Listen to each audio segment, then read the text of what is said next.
Well, good morning. Hey, I'm so glad you're here, whether you're joining us here in the room or online. That's awesome. My name's Josh. If we haven't met yet, I'm the pastor here, and I'm thankful that we get to spend this day together. We're continuing a series this Christmas that's called Awkward Family Christmas, because sometimes the holidays are just plain awkward, aren't they? You can look through multiple points in your life, multiple Christmases in your life, I think, where you'd say, that was awkward. I didn't want to do that. Like maybe you had an argument with a cousin and it just kind of came back, and every year you kind of looked at each other a little bit weird around Christmas. Or maybe one time you almost set the Christmas tree on fire and everybody remembers it, and they always tell that story, because why wouldn't they tell that story if you almost set the tree on fire? But every year you kind of feel awkward about it and you don't want to deal with it. I think sometimes one of the best illustrations of how awkward our Christmases can get is if we look at the family movies that have had staying power in our culture around Christmas. Like, think about those Christmas movies that you watch with your family, or maybe just your friends every Christmas that you think, man, I gotta watch that. Or maybe you're all by yourself, but you make sure that you watch it. You see them playing on TBS over and over and over again, or now they've moved to streaming services so you can watch them whenever you want. Think about what movies come to mind. Like, they all have this kind of line of awkward moments in there, don't they? It's filled with awkward stuff going on. Perhaps none so awkward, in my mind, as Home Alone. You remember Home Alone, right? Home Alone, this great movie from 1990. I hope you've seen it. If not, I'm about to spoil a lot of stuff for you. In 1990, they came out with this movie. I was just a few years younger than the main character. It's a few years younger than the main character, so I loved it automatically because I could see myself in this movie. If you've never seen it, here's the basic kind of abstract about it. It goes a little something like this. Kevin McAllister, that's the kid's name. Kevin McAllister and his family are all going to go on Christmas vacation to see more family in Paris, France. Now, they all get together. It's not just Kevin and his siblings and mom and dad. It's also cousins and aunts and uncles, stuff like that. And the way the movie's shot, it seems like there's 50 people in this house whenever they start it, but it's really only probably like 15 or so, and they're all going to see this family. So the night before they leave, they're all gathered together, sleeping at Kevin McAllister's house. There's so many of them that Kevin gets kicked out of his own room. He has to sleep upstairs on this hide-a-bed and all this. And by the end of the night, everybody's mad at Kevin. He's mad at them. He has to go up to this third floor converted attic into a room where he's going to sleep that night in what is, in my mind, kind of a mansion there. And he's sleeping up there on this hide-a-bed. And before he goes up, he looks at his mom and he says, Mom, I don't want to see any of y'all ever again. I'd be better off if I didn't have a family. And she says, well, you better not say that, because it could happen. You would hate to wake up and not have a family. He says, no, I wouldn't. Yeah, as you do when you're a kid and you're mad. No, I wouldn't. I would love it. It would be awesome. Well, spoiler alert, he wakes up in the morning. They aren't there, because they all woke up in a panic. They woke up late, and they woke up in a panic trying to make their flight. And because there's so many of them, they forgot him, Kevin. And they don't realize it until they're flying halfway across the Atlantic in a plane. Meanwhile, Kevin has to figure out how to live life alone while two burglars are trying to break into his house. Now, that's an awkward family moment, isn't it? Not just for that Christmas, but for every Christmas afterwards. Like, if I'm Kevin McAllister, I'm rubbing that in every chance I get forever. Like, every time Christmas rolls around, if somebody says, hey, we're going to go get coffee, I'd be just leaning around the corner even if I didn't want coffee. Don't forget me. Don't forget me. I like coffee too sometimes. Like, I would be rubbing that in all the time. But one of the other things I think that Home Alone illustrates is how difficult travel can be. Especially whether you're traveling with kids or traveling just by yourself, travel around the holidays, travel at Christmas can be really difficult, because so many people are traveling around Christmas. So many people are getting on planes, driving in cars, having to experience all the stress and weirdness of travel. If you've ever been in an airport on Christmas or right around Christmas, you know how stressed out people can be. They're carrying all of that with them, and the second something throws off their plan, a lot of people just lose it. They just lose it because they're carrying so much stress with them into the situation. We never really traveled much when I was a kid because all my family was local. But when Camille and I got married, we were living in Memphis, Tennessee. So my family was all in Texas. Her family was all here in Orlando. And we were both up in Memphis, Tennessee. And in general, we had to be in Memphis around Christmas Eve because she was a nurse and had to work then, and I was on staff at a church, so I had to be at church on Christmas Eve. So we didn't really get to go and be places for Christmas. So we developed this new tradition that we called Christmas giving. And between Thanksgiving and Christmas, we would go and visit family. And we'd go spend our time doing that. And then usually we would go to Texas, and I would eat as much barbecue and Whataburger as I could possibly stand. All right, just until I was about to pop. It would last me for 6 months or a year, or however long it was until the next time I went back. I'm pretty excited about my next trip to Texas for that. I'm getting hungry now. That's the good stuff. Now, we would do this because we couldn't really get there whenever we wanted to at Thanksgiving or at Christmas. So we would go to Christmas giving, and we'd spend our time with them and have a great time, eat all this food. It'd be a lot of fun. Well, one year, I really messed up. I really messed up one year when we were living in Memphis because it was a Christmas giving time, and we had set out, we said, we're going to leave this day. We didn't have to, but we felt like it was the best time, so we're going to go on this day. Well, unbeknownst to me, there was this severe ice storm heading our way to Memphis. So a few days before the trip, they say, hey, you know about this ice storm that's coming, right? I was like, no, I had no idea. I said, well, think about it. I said, oh, okay, no big deal. So I talked to Camille, and we said, you know what we'll do? We'll leave before this thing hits. This thing is supposed to hit on, let's just say, Tuesday morning. We're going to leave Monday night right after Camille gets off work. That's what we'll do. That's how we'll avoid all of this stuff. So we come up with a plan. She packs her bags. I pack my bags. That way we're ready to leave Monday night. Monday morning, I go to pick up the rental car because I didn't want to put all the stuff on my car. You know, you don't like putting the miles on your own car. So I rented a car. I get over to the rental car place, and it was oddly empty. And so I walk in, and the lady looks at me, and she goes, yes, can I help you? I said, well, I'd like to pick up my car. I rented one for today. And she goes, I kid you not, she goes, you're still going to do that? I said, well, yeah, of course. I've got to go somewhere. And I tell her the plan, and she goes, that's a bad plan. That's not smart. And I said, no, we're going to drive through the night. She goes, you're going to run into it. And I said, no. Where's my car? You know, like, where's my car? She goes, okay. She gets us all set up. She goes, all right, you got to sign here. You know, when you rent a car, you got to sign like 50 different things, an initial over here, like give her Rumpelstiltskin, your firstborn child or something, right? And you're just doing all of this, and it gets down, and she goes, okay, do you want the insurance? And I go, no, that's a scam. And she says, are you sure? You sure you don't want that? And I said, no, I don't want that. I have my own insurance. She goes, all right, well, just so you know, it doesn't work like that, but whatever. And I said, just give me my car, man. So I get the car, and we start driving. Camille gets home. We start driving. We get probably 35, 45 minutes away from Memphis, driving down I-40, and all of a sudden, it was already cold. All of a sudden, the drizzles start hitting. I'm like, uh-oh. Maybe I should have got that insurance. Uh-oh. And so it keeps coming, and then it gets a little heavier. And next thing I know, things are starting to get really slick, and it's getting a lot colder. You can see, this is a fancy car, not like my car I had at the time, but I can see that it's getting colder, like it's telling me it went from 55, now it's 35, right? It's things like that. It's getting colder and wetter and nastier. Y'all, I drove right into the heart of this thing, right into the heart of this, like, 5-state-wide ice apocalypse that's happening. I'm driving right through the heart of it. Me and like 2 truckers. That's it. Nobody else is on the road. It's the middle of the night. I still remember we got to Dallas, and because you're going to hit Dallas, and then you're going to go south on I-35. So we get to Dallas, and I remember seeing this giant overpass ahead. This is the middle of the night, probably like 2 in the morning, 3 in the morning. And we're going slow, but you're still nervous because you're kind of sliding every once in a while. You see nobody else is on the road at all. And I see this big overpass that's coming like this. And I go, man, I probably shouldn't go over that.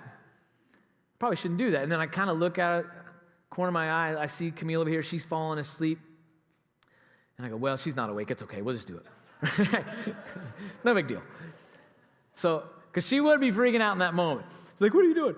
So I'm like, okay, I'm just going to do it. And about the time I make up my mind, yeah, I'm just going to do it, there's this big sign off to the side that says, caution, bridge may ice. Ice may be on bridge. I'm like, uh-oh. Well, at this point, I'm too far in. So I go over the bridge, totally fine. And you know what that does? That emboldens me. I'm like, I'm untouchable. We're fine. We keep going, driving, and it gets slick, but we keep going. And then we get to Waco. And when we were going through Waco, the sun is starting to come out. Now, I lived in Waco for a while, so I'm very used to Waco. I know where everything's at. And I can still remember being right there. Fazoli's is on my right, Baylor's on my left, right? The sun's coming out, so things are starting to melt, and I'm starting to be able to see how much ice is actually on this vehicle. There is a sheet of ice, probably 2 inches thick. It's probably more like half an inch, but whatever. To me, it was 2 inches thick, right? And it's all over the hood of this car. And then I can kind of hear something weird going on. Like, what is that noise? Well, probably an inch or half an inch of ice has formed around the entirety of the car antenna right here. You know your radio antenna on your car? And so instead of just being like its normal do-do-do-do-do self, it's woof, woof, woof, off to the side. I'm afraid it's going to snap off. And so as I'm watching this with Fazoli's in the background, I'm watching this going back and forth, kind of getting nervous. All of a sudden, like one of those pieces of ice there on the hood breaks loose and hits the windshield with all the force of like a pigeon. Like just boom. I thought I hit a bird. It was that loud and that hard. Ugh. And then it did it again. And again, I was like, oh, what are we doing? How are we going to make it through? Somehow we ended up, we made it to Austin. There's the story. I didn't crash, didn't need the insurance. Take that, budget, rent a car, right? It was fine. But things like that, like I was so stressed out, I went and slept. I took like a 10-hour nap that day. I was so tired because of all the stress, like your adrenaline is going throughout all of that. And if some of you, maybe you've traveled in situations kind of like that, where you were just so stressed out, you had so much adrenaline going through you through all that time, that when you finally reached your destination, you were just like, okay, I'm done. Never doing that again. And you swore you'd never do it again. But then guess what? The next holiday rolled around and you did it again. Because there's people you love that you want to see, and they want to see you, and you want to make those memories with your kids, and you want to do those things. And so you go and you do it. The trouble is, it doesn't take away from the stress. You're still stressed out. Even though you might want to say, I don't want to do that anymore, you still go and you're still stressed out and you complete the process again. Now, if you've ever been stressed out traveling at Christmas, I want you to think about somebody. I want you to think about if you're a lady, or if your wife, if you're a husband, if they were 9 months pregnant, full-term pregnancy, riding on the back of a donkey for 97 miles, say from Orlando to Gainesville, on the back of a donkey, full-term pregnancy. Imagine the stress level you might find there. Imagine that level of stress. In the time of Mary and Joseph, around that time, we know that there was this mass migration from the south, where places like Bethlehem and Jerusalem were, up to the north, places like Capernaum and Nazareth were. It was primarily an economic thing. They looked out and said, look, there's more work happening up here. They were building cities around that area. And so people like Joseph were traveling north. Now, we don't know if Joseph was necessarily part of that mass migration, or if somebody a generation before or 2 generations before went ahead and went up there. But all indications are that his family was from the south, and they moved north to go to Nazareth to work and do things like that. Well, one day, there were so many of those people that there had to be a new census taken to figure out where exactly people lived. Now, things were a little different then. So the way they made that happen was they said, look, you need to go back to your ancestral homeland, the place where is your home. You know, so if they said, hey, you need to go back where you're from, Josh, I'd go back to Austin, Texas, right? Maybe you would go back to Cleveland, Ohio, or wherever you're from. Because if you're not from Cleveland, Ohio, Can't go there. Now, Joseph and Mary have to go from Nazareth to Galilee for this. So they get in a caravan with everybody else who's traveling because you can't travel alone. There's bandits on the road. There's people looking for you. They're trying to rob you. So you got to be in a caravan full of people. They go back to do this census in the ancestral homeland for David. And that's what we're going to pick up today. Check this out. So Joseph also went up from the town of Nazareth in Galilee to Judea, to Bethlehem, the town of David, because he belonged to the house and line of David. So a few things I want you to take note of right there is, first, don't get hung up on this part where it says he went up from the town of Nazareth, right? Because I was talking about north and south. A lot of times you and I, we talk about north and south. If it's south, we say it's down there. If it's north, we say up there. A little bit different. See, Nazareth is to the north, and they're traveling down to Bethlehem. The reason they say up is because it's a long journey. It's a 97-mile journey, and by the time you get from Nazareth to Bethlehem, if you're walking, you're over 12,000 feet up. There's a 12,000-foot difference between Nazareth and Bethlehem. That's why they say you went up. Now, the other thing I want you to notice is that Joseph is part of the line of David. Now, if you've ever read the beginning part of Matthew's biography of Jesus, you know that Mary is also in the line of David. So even Luke is letting us know that even Joseph, Jesus' adoptive father here, is part of the line of David. And so Jesus is fully part of this line of David. He is literally son of David. Well, we go on. He went there, that's Joseph, to register with Mary, who was pledged to be married to him and was expecting a child. Now, when it says pledged to be married, that's kind of almost anachronistic. She had been pledged to be married to him, but we know from Matthew that they were already married. We also know, using our own sense here, that they wouldn't be traveling together as man and wife if they weren't already man and wife. So they were married at this point. But she's also expecting a child. And this isn't just like morning sickness expecting a child. I'm like 3 months in sort of deal.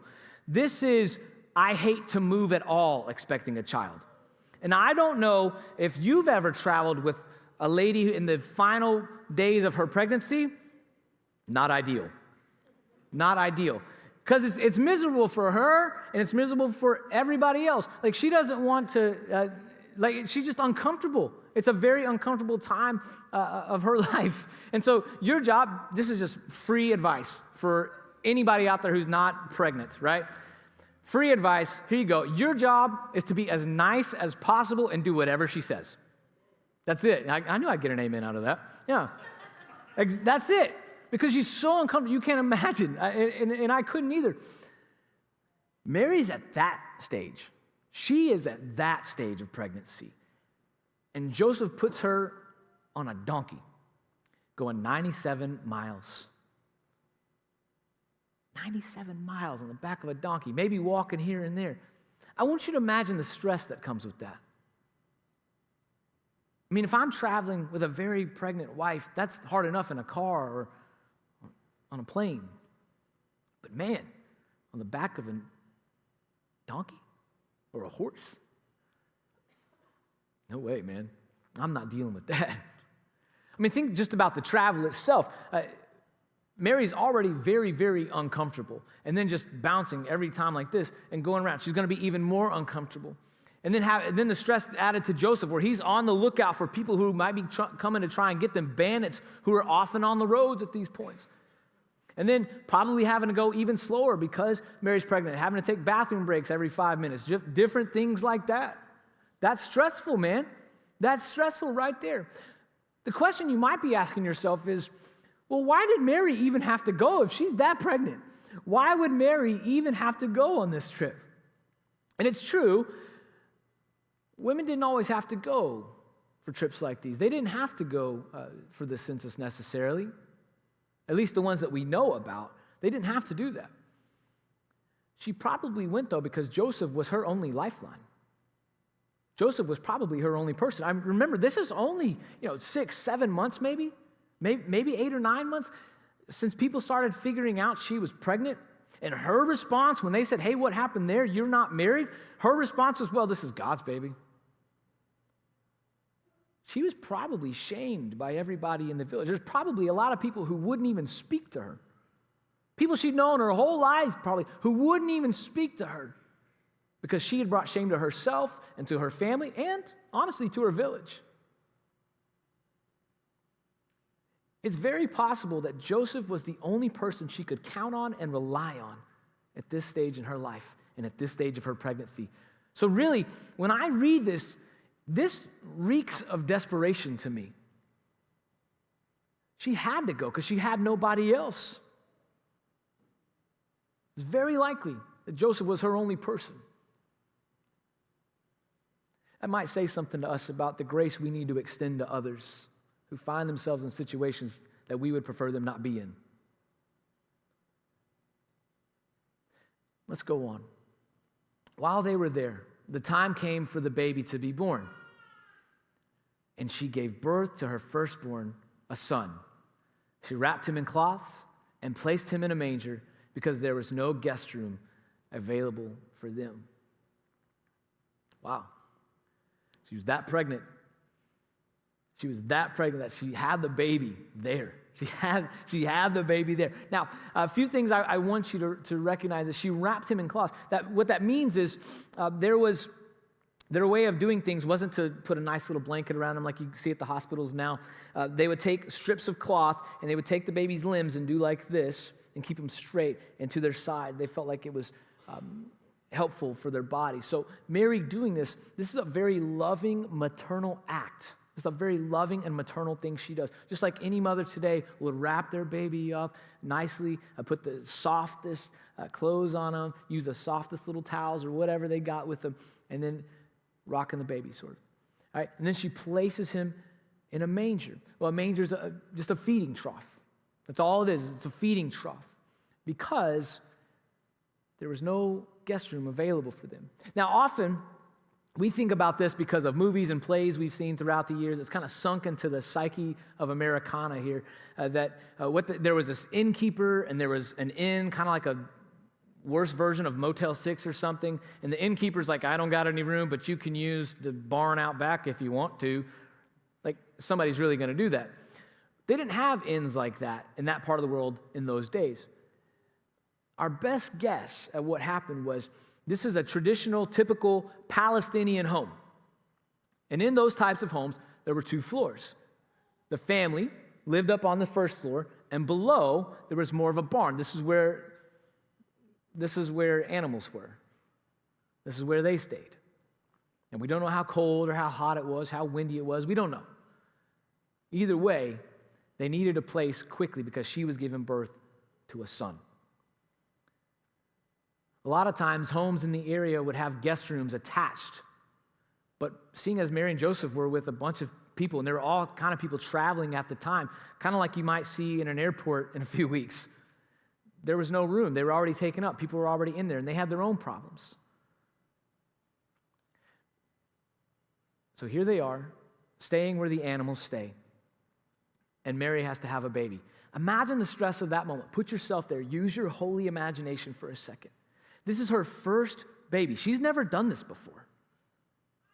Now, I don't know, but the Bible doesn't say anything about there being like a doula or a midwife or somebody like that around, or a doctor that comes running in the middle of the night to deliver this baby. So the question is, how did she deliver this baby? And imagine the stress around that, figuring that out. Like, as a dad who was there and present for the birth of all 3 of my children, like, I'm looking at Joseph going, did you do that? Did he do that? Did she figure out how to do this herself? Did somebody come down from upstairs to help? We don't know. But all of that would have been very, very stressful in its own right, wouldn't it? So imagine all the stress she's had with her since the moment people started figuring out that she was pregnant, then dealing with everything with Joseph, and is this thing going to work? Are we going to stay together? Are we not going to stay together? And then all the shame that maybe people were trying to heap on her during all that time. Then the shame, the stress of traveling together down here and doing this. Then you can't find a place, and here's the baby is here now. And then how are we going to do this? But it all culminates in her wrapping this baby with great motherly care, kissing him on the forehead and putting him in a feeding trough as a crib. The awkwardness and the stress could have overwhelmed her, but she chose joy instead. The awkwardness and the stress of everything that had been leading up to that moment could have overwhelmed her, especially when there was no place for them to go. Could have overwhelmed her. Would have overwhelmed probably a lot of people, but she chose joy instead. See, the weirdness of travel at the holidays and around Christmas, it can produce all kinds of stress, which we've talked about a little bit already. But that stress is only stressing us because there's something we care about behind it. Like when you travel, for instance, and your flight plans get thrown off a little bit, you're stressed out, but you're stressed out because you're trying to go somewhere and see someone, most likely. Or you're trying to make memories. And so if you've got your kids with you and you're like, well, this is going to throw us off a day or two, what I think you're really stressed about isn't the mechanics of the whole deal. It's that you're getting one less day with your kids. You're getting one less day with mom and dad or grandma and grandpa or whoever. See, behind all that stress is love for someone or something. The question is, what are we stressed about? What is it that we love so much that we're willing to have stress in our life about it? Since we've had kids, traveling is not easy in my family. If you have any children at all, you know that. But it's certainly not easy with having 3 kids in our family. We try to go places. It's just more difficult. When our oldest daughter, Sawyer, was born, this was our first child, and we didn't know anything at all. Luckily, I'm married to Camille, and she knows a lot more than I ever could, all right? But we decided that we were going to have to do our Christmas giving after the baby was born, about 6 weeks after the baby was born-ish. So we decided we're going to go and do this. We're going to go spend time with my family. My grandma and grandpa want to see the baby. We got a great picture out of it. But she was too young to fly in an airplane. It's a long drive from Orlando to Austin. So we said, look, we'll get in the car and we'll drive. In hindsight, we shouldn't have done that. It was terrible. Because the baby, although she used to she loved riding in the car before that trip. Somehow, after that trip, she couldn't stand it. She screamed the whole way, man. Oh, it was bad. It was terrible. I remember we were almost to Austin. We split it up into 2 days. We were almost to Austin, maybe 2 hours away. And we pulled over so that Camille could feed the baby. And I promised Camille, I said, hey, look, there's a Sonic over there. I'll go get you a shake right after this, you know. And so Camille and I are talking, and she says, I think I have 4 types of bodily fluids from this baby on me right now. She's like, just somewhere on my shirt, it's there.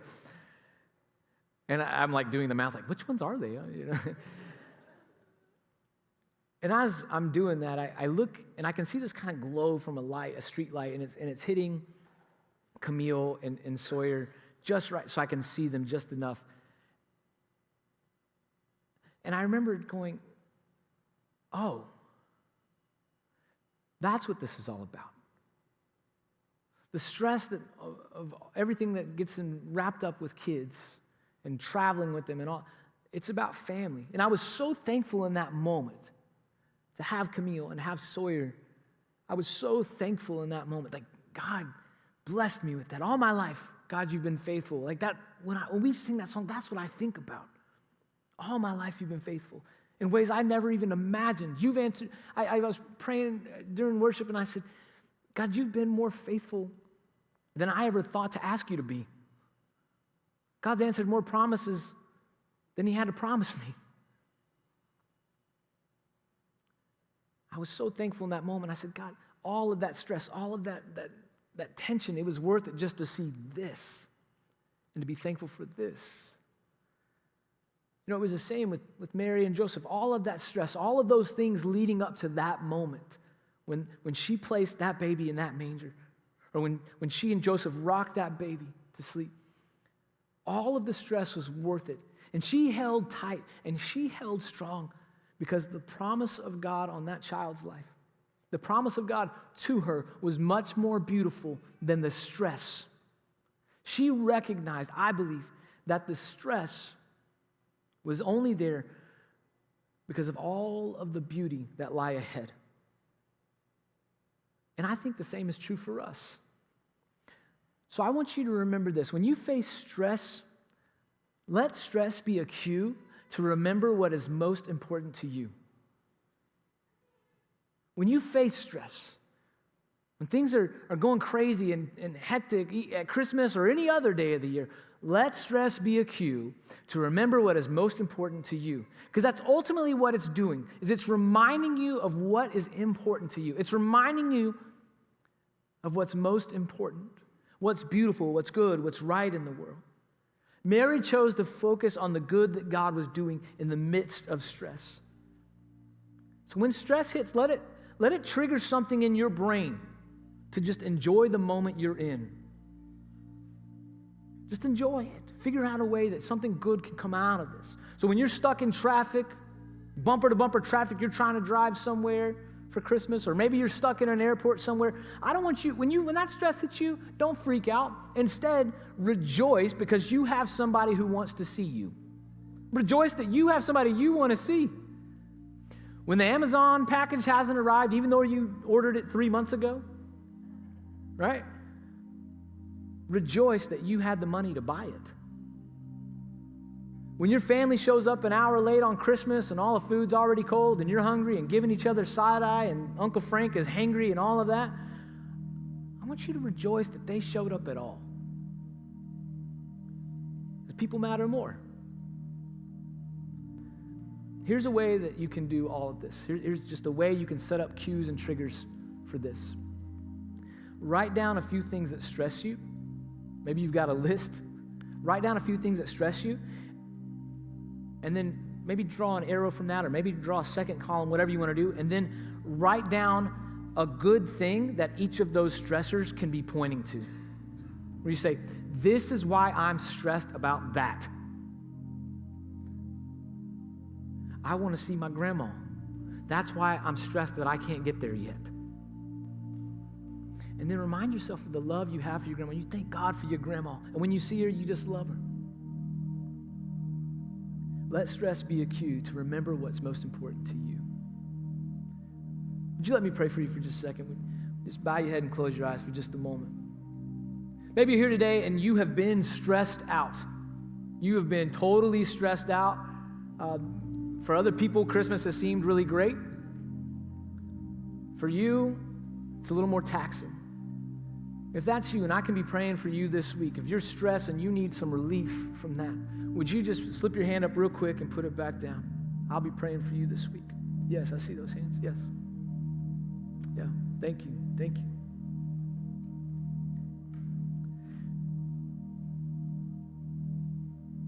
Maybe you're here today and you're hearing about this love that you want in your life, that type of love.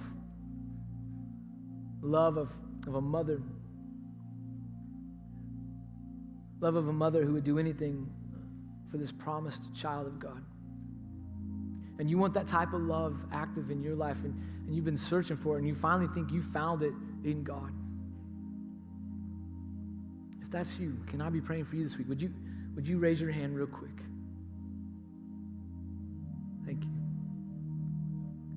So Lord, we come to you today and we say, take our stress. Help us to focus on the goodness of God. Help us to focus on the good things that you've given us and all the ways that you've been faithful. We say, God with us, remind us how you've blessed us. In Jesus' name, amen.